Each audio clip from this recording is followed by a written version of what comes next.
உங்களுடைய இந்த பொன்னான நேரத்துக்காக நன்றி. நம்ம இன்னைக்கு பார்க்க போகிறது ஒரு ஸ்பைசியான ஸ்நாக் ரெசிபி.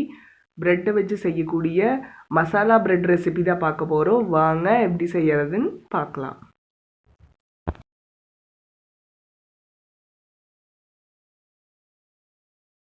ஃபஸ்ட்டு ஒரு மிக்ஸி ஜார் எடுத்துக்கலாம். அதில் நம்ம கட் பண்ணி வச்சுருக்கிற ஒரு தக்காளி உள்ளே சேர்த்துட்டு 5 பல் பூண்டு, ஒரு சின்ன துண்டு இஞ்சி, கொஞ்சமாக தண்ணி சேர்த்து நல்லா இந்த மாதிரி அரைச்சி எடுத்துடலாம். அடுத்து ஒரு பேனில் 5லேருந்து 6 ஸ்பூன் வரைக்கும் எண்ணெயை சூடு பண்ணி, எண்ணெய் சூடானதும் நம்ம ஸ்கொயராக குட்டியாக கட் பண்ண 4 ப்ரெட்டை உள்ளே சேர்த்து நல்லா ரோஸ்ட் பண்ணி எடுத்துடலாம்.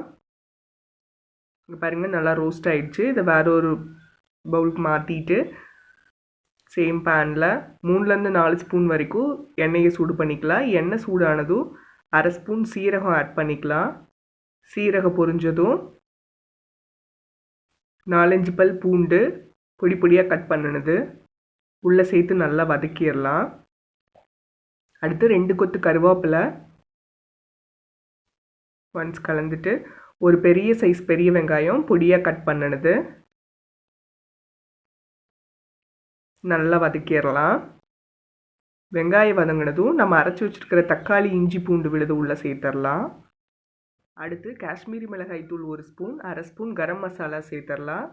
அடுத்து தேவையான அளவு உப்பு சேர்த்துட்டு ஒன்ஸ் நல்லா கலந்து விட்டுறலாம். கொஞ்சமாக தண்ணி ஆட் பண்ணிக்கலாம்.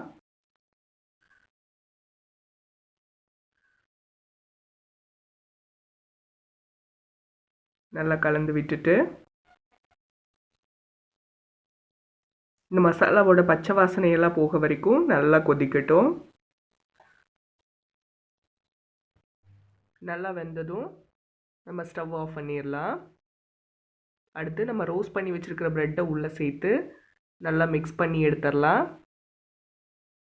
இப்போ நம்மளோட சுவையான பிரெட் மசாலா ரெடி ஆயிடுச்சு. நீங்களும் வீட்டில் ட்ரை பண்ணி பாருங்கள்.